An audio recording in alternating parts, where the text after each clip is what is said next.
Police station Mauda अंतर्गत भंडार ते नागपूर महामार्ग क्रमांक NH53 रोडवर दिनांक 17 मे 2024 रोजी पहाटे पेट्रोलिंग करीत असताना मौदा पोलिसांना गुप्त माहिती मिळाली की बोलेरो पिकअपमध्ये अवैधरित्या गोवंश भरून येत आहे। मिळालेल्या माहितीवरून मौजा गुमथळा येथील उड्डाणपुलावर नाकाबंदी केली असता समोरून येणाऱ्या पिकअपला थांबण्याचा इशारा केला असता सदर चालकाने गाडी न थांबविता अंधाराचा फायदा घेत तो फरार झाला। सदर वाहन क्रमांक MH36AA3241 ची तपासणी केली असता त्यात 12 गोवंश जनावरे निर्दयीपणे कोंबलेली आढळून आली व एका गोवंशाचा त्यापैकी मृत्यू सुद्धा झालेला।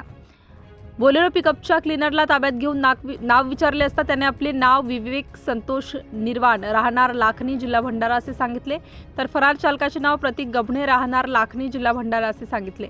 सदर बोलेरो पिकअप वाहन व गोवंशासह एकूण 7,20,000चा मुद्देमाल जप्त करण्यात आला असून मौदा पोलीस स्टेशनला गुन्हा नोंद करण्यात आला असून गोवंशांना गोरक्षण केंद्र भंडारा येथे पाठवण्यात आले आहे। सदरची कार्यवाही मौदा पोलिसांनी केली।